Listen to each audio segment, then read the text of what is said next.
If you enjoy our Sinclair and want to support the show, please visit our page at patreon.com/oursinclair.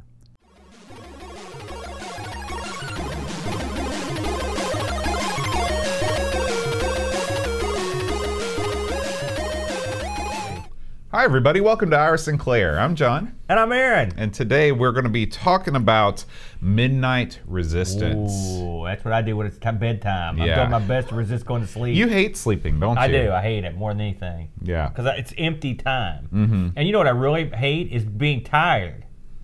You know, because that means you got to go to bed. Yeah. Like I got crap to do. Have you always been like that? Even when you were a kid, you resisted bedtime? Absolutely. Yeah. Absolutely. And it's always killed me. And when you have to get up at 6:30 in the morning every morning, you know how this is. You're a schoolboy. Yeah. And do your thing. And of course, I got a long drive. It just sucks. And the thing is, I drive. In the old days, when I worked in Charleston, I only drove like about 5 minutes from the house to work, so I could go in like about half loopy. I'd be okay. When you're driving 40 miles, you need to be fully non-loopy. Yeah. Loopy, especially when everyone else on the road's loopy. Around here, it's crazy time. So now I'm friends with quite a few night owls, and each of them seems to have a time where they hit, you know, when they're at their inspirational peak, when they're able to stay up real late. When is that time for you? My inspirational peak was probably about 1992 because I haven't hit it for a long time. I'm uninspired, Bo, is what I'm saying. No, really, in the old days when I worked the night shift, and I would really get real good to go around 1 a.m. I was like, man, I'm ready. But now. You know, there's always things I want to do, but it's always like during the day I get more done in the evening, and late night I'm just usually so tired. You know how, well, when you've got a kid and you've got a job and there's all the things that a dad has to do, it's tiring, you know, and by the time, so normally what I used to be with my prime time Aaron, I just run out of gas. You know, it's irksome. How about on the mountain though? The mountain, it was all go all the time, you know. That's what I call the old unemployment days. When you're like when you're a bum, and there was a period there where I had no job, I was just a straight up bum.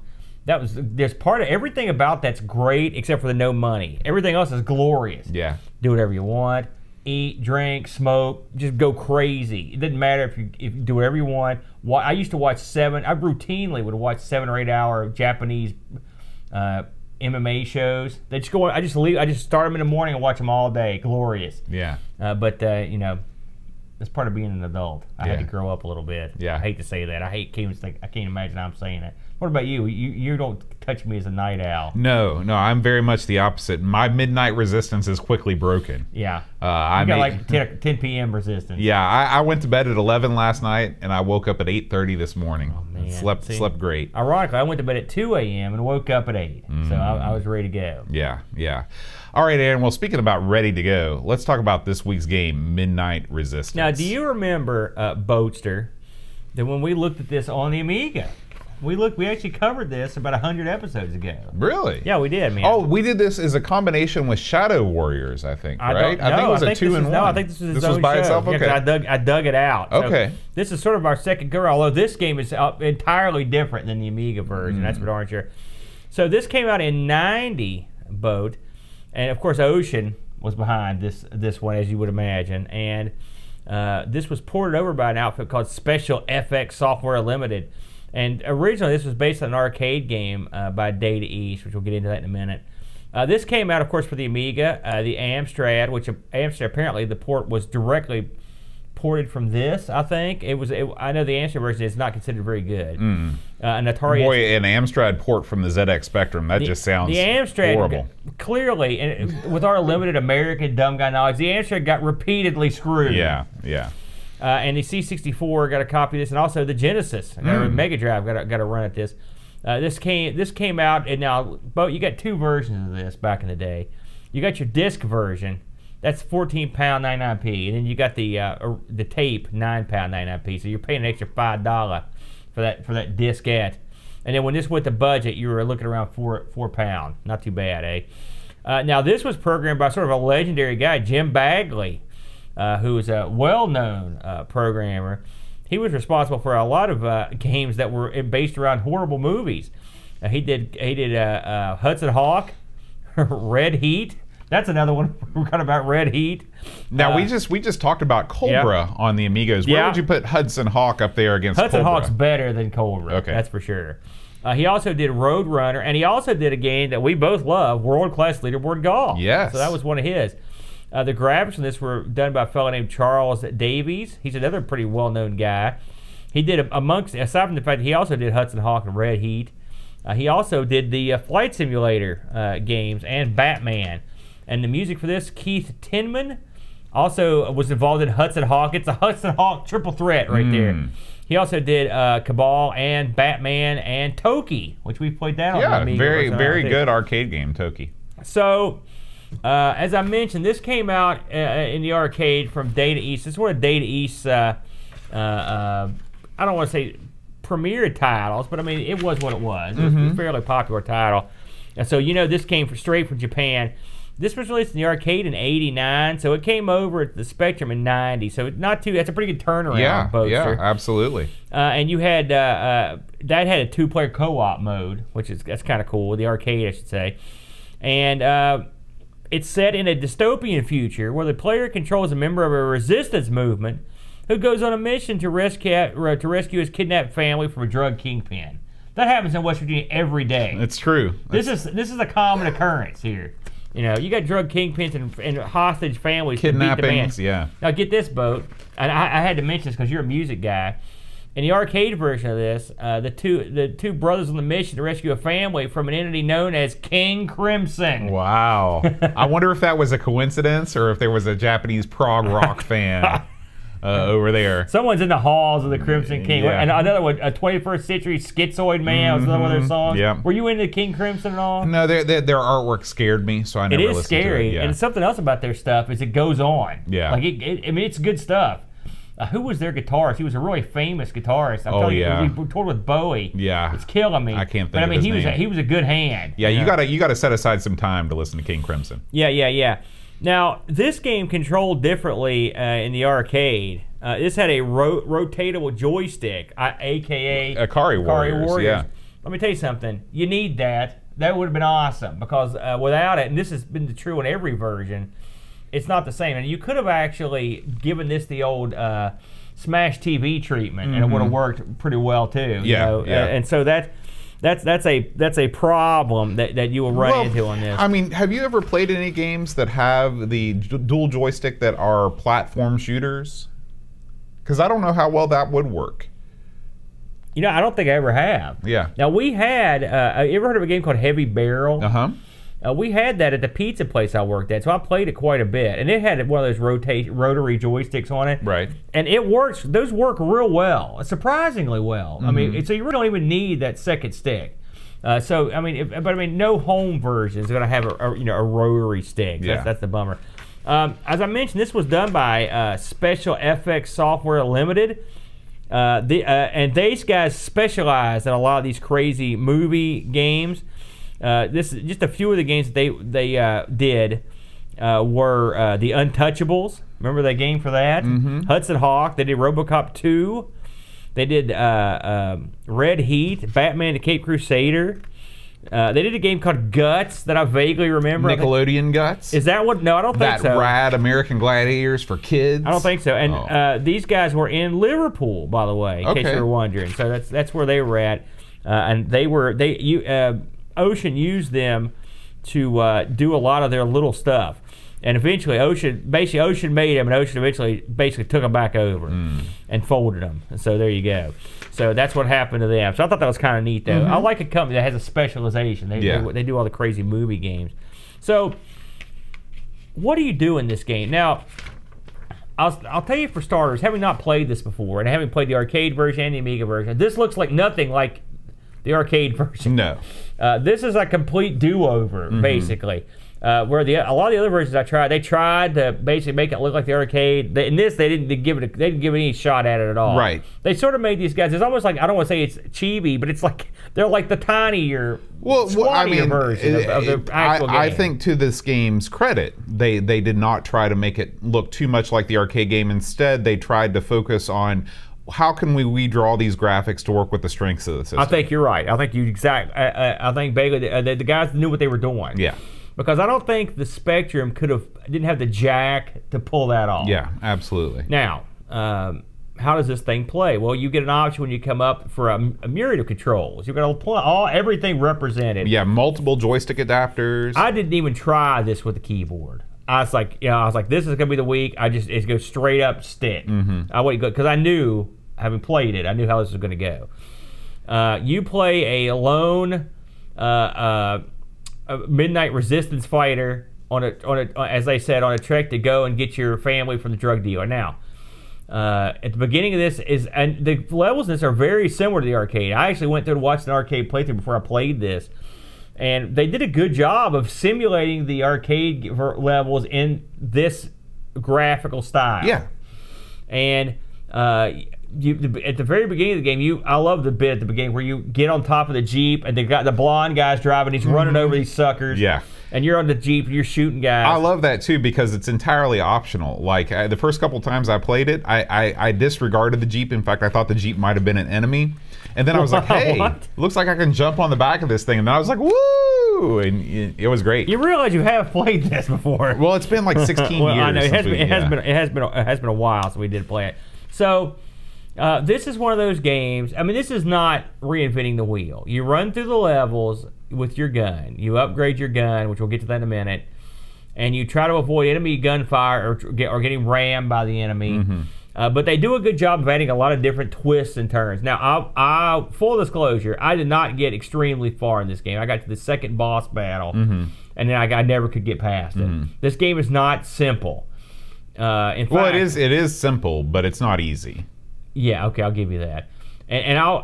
Which I've got a beef with that, but I'll get to that in a moment. Now, as you go through the game, you'll come to a place where you can you're collecting keys, and the keys are used to upgrade your weaponry. You've got an in-game store in this. That's right. Well, which is strange. That whole thing is weird.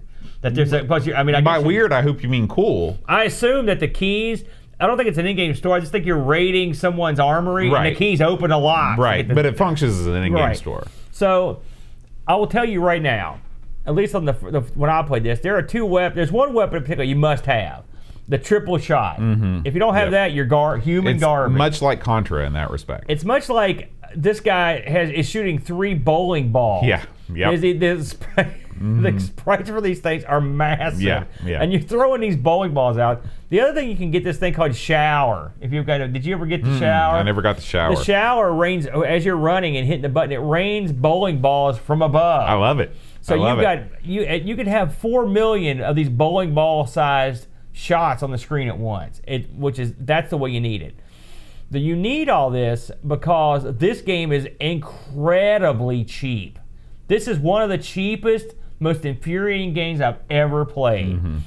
Guys will crawl right off screen. The bad guys come in at the last second. You can't dodge them. They come in firing. They will come in over and over. They don't just stop after you shoot them.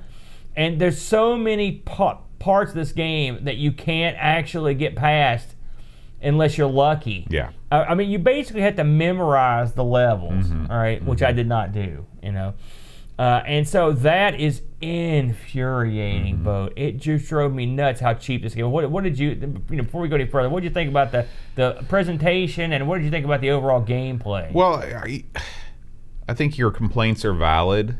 But you got that right. But I think that if you look at this as a game of its time, every run and gun game from this time period relied on the same cheapness of the enemies. No. You don't think so? I don't think that. No, this is ultra cheap.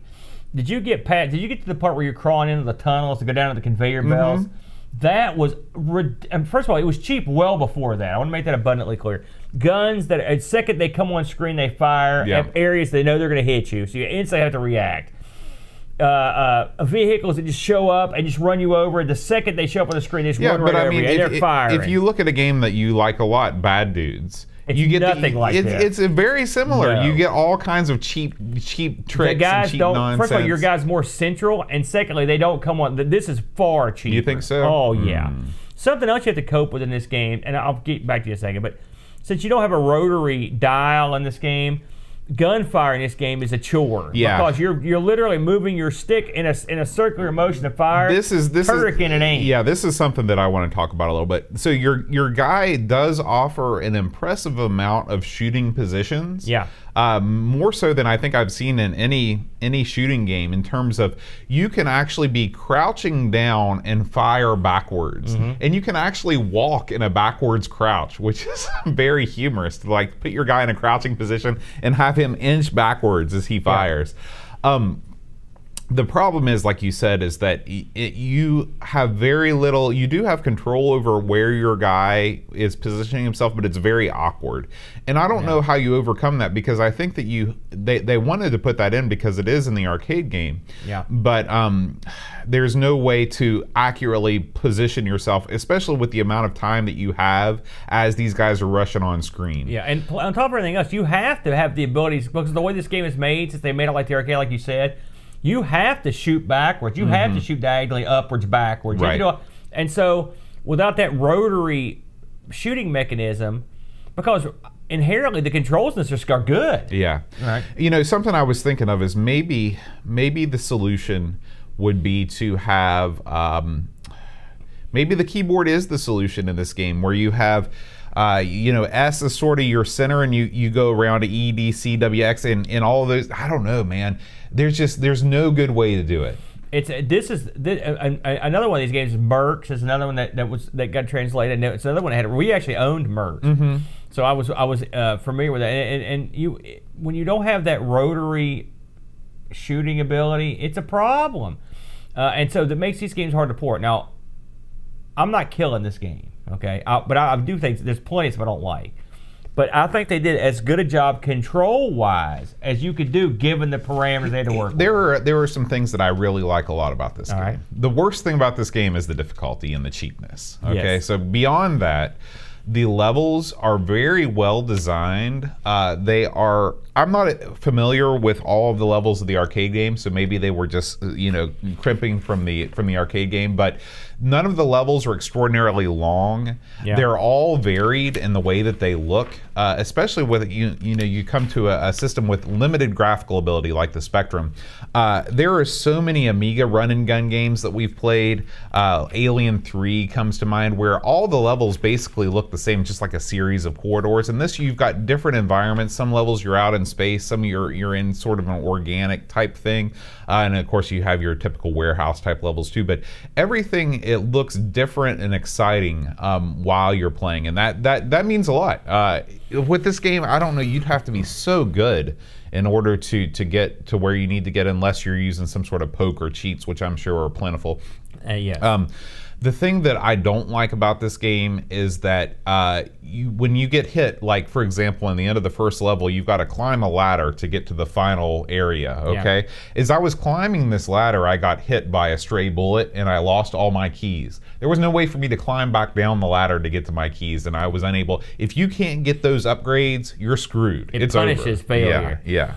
You know, all that said, and this is a pretty popular title, as we'll get to. I can see why. All right, and I'll spell it out. Again, I like to look at these things with 80s eyes or 90 or whatever.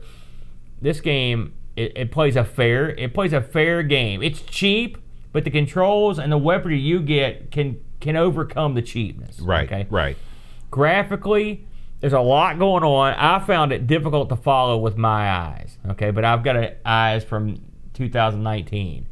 But it does a good job at showing you what's going on. The scrolling is fine. It sort of scrolls one screen. How did it works fine. You don't even think about it. Yeah, I didn't have any issues with the way the scrolling happened. In fact, I didn't have any issues. The game moves slowly. I mean, this is not an ultra fast moving. Your guy doesn't move with the speed of light. Yeah. However, I didn't have any issues. I didn't have any less fun with this because of the speed of the guy or the enemies. Oh, I thought it was fine. No. The arcade game's not super quick either, to be fair.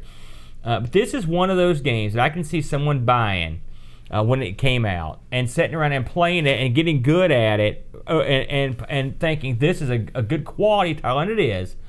And because this is the kind of game that you could sit around and if you played it long enough and you memorized all the levels, it's like there's like eight levels, you could become a really good player at this game. For someone like us who would come in, for a week and play it. It's a difficult game. I had trouble on the other system as well.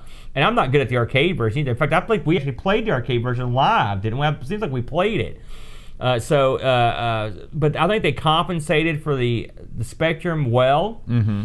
I mean, there's a game here, a good game. They used the complete palette.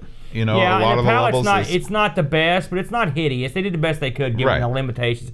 I played the 128 version of this, and it's got some good tunes, man. It's got a continual tune. Oh, that's plays. great. You know, and it sounds pretty good. I was pretty impressed with that. And you know, I don't normally play the 128 set, but I was like, I'm gonna just go try it. Yeah. I wanted to hear what kind of music it could get. It was good. You know. Since they based this on the arcade, you've got a lot of they've kept the good variants at the arcade, the different variants of gameplay this platformer has to offer, because it does do some unique stuff. Did you ever see this machine in arcades? Yeah, I did see it. I don't think I ever played it. You know, I'm not a big fan of these kind of Contra style games. You know, I did play a lot of Heavy Barrel, but I worked right beside one. I've got that, even now, that demo screen, I've got it memorized. And every time the guy in Heavy Barrel would get killed, I'd be like, "You idiot!"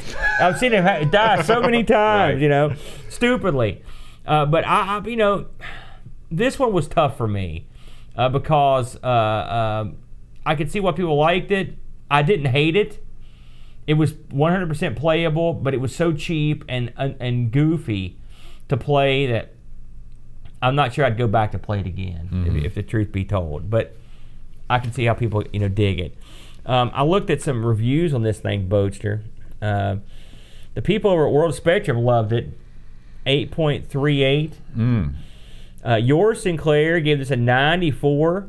Wow, high praise. And said this was visually and spiritually, this is one of the closest arcade to Speccy ports you'll ever have the joy of encountering.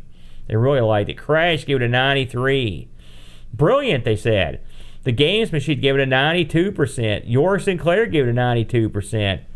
The Sinclair User gave it a 90, and then it went back and 82'd it, but still initially a 90. So these scores were off the charts, right across the top. It was number 11 in the Your Sinclair Reader's top 100 games of all time. That's huge. So it was obviously pretty popular. I also had a look on eBay on this, and I saw none available, but one had sold for $20 with a tape in the box. So what do you got for user reviews on this one? Oh, we got quite a few on the old Discord channel. All right. Spence QLZX says, Midnight Resistance, an admission up front. I'm not a big fan of push scrolling from the get-go, less so when you can barely make out enemies. Maybe it's because I remember playing this back in the day and not liking it. Even Bionic Commando's better. Or maybe I'm grumpy because the kids woke me up early this morning. But something about Midnight Resistance on the Speccy didn't get gel with me. It's frantic, the music is above average, and the sound effects sound robbed from head over heels. And yet, I can see why people love it and come back to it again and again. Who doesn't enjoy lobbing bowling balls out of a gun the size of a pea shooter? Yeah, that's exactly, yeah. This morning anyhow. Social inertia and fear that I'm just not hip with the cool kids and not liking this Nike trainer of a game means I rate it 7 out of 10, although secretly I'm thinking 5. I know, shame on me. Never be afraid. Spence has a future in magazine reviewing. Absolutely. That's straight out of a old magazine, that review. Graham Vebke says, having played the C64 and Amiga versions, and to be honest, I don't enjoy those, what is up with this scrolling? The sprites are also way too bloated and almost kid-like, and there's no music on the version I played. Maybe you need the 128K version for that. Yep. At least the sprite detection is good. The graphics otherwise are fine, and there is color clash, and the keyboard controls are responsive. It's the scrolling I can't get over, and in general, this is not for a forgiving game either. So good luck getting past the second stage without cheats. Yes. Not something I will play again. 5 out of 10. And finally, the one and only Chris Fold says, a game that is held in high regard, but not one I've played before, being only familiar with the Amiga and arcade versions. It has nice graphics, but a couple of things kill the fun for me. The scrolling is awful. You jump into a screen and get ambushed at times, and on the keyboard, I had difficulty at times shooting in the correct direction. I never felt fully on top of the control system. Overall, a meh for me. 5 out of 10. That's interesting. They all gave this a 5. I mean, more or less. And the scrolling was mentioned, and that's one thing that I didn't bother me in the least. Maybe I'm just used to the single screen scrolling. I would be more towards a 7 in this game. I think that this is, obviously the difficulty is an issue, but I had fun playing what I did, even though it got frustrating. And if I had an infinite lives code, and if I could continue right from where I died infinite times, I think it would be a fun little afternoon. So many of these arcade ports across all systems are done so poorly. I think this was done very well. I mean, this is a total rework, and so I'm not gonna. I think 7 is for me. And again, you've heard my criticisms, but I think I can see a 7. I think 5 being straight down average. I think this is well above average. Me too. Yeah. Me too. Aaron, I just want to thank all of our supporters that support our Sinclair on Patreon or on PayPal. Andrew Waite, Jeff Owen, David Spencer, Cap'n Crispy, Laurent Giroux, Gary Heather, Eric Nelson, Harbonaut, Graham Vebke, Frodo NL, Tapes from the Crypt, Pixels at Dawn, Chris Folds, Paul Harrington, and Christopher Hassall. And if you like our Sinclair, don't be afraid to let somebody else that you know that's involved in the Speccy, just let them know about the show. We're trying to expand our audience and give everybody a chance to hear the only weekly Spectrum show from a West Virginia basement. Yeah. So far. So far. And of course, if you have any feedback for us, you can email us at feedback@oursinclair.com. And if you want to listen to the audio version of this page or this show, you can go to anchor.fm/oursinclair. All the links to all the podcatchers are on there. So. And if you get a chance to drop us a review on Apple iTunes, that'd be glorious. Yeah, iTunes or really anywhere you can review podcasts. It's always appreciated. And if it's a good review, even better. That's right. Aaron, next week on Our Sinclair, it is puzzle/strategy week. Oh boy. Yeah. And we're going to play a game chosen by our illustrious Clive's Club, the Patreon group. Deactivators is the name of that game, Aaron. Deactivators. Weird. I never heard that one. Yeah, so we'll have to check it out. Puzzles. That is my strong suit. It is. Puzzles, strategy, and graphical role-playing. You're a puzzle and an enigma. That's right. Thank you. All right, guys. We will see you then. Until next week, rewind tape. And press play.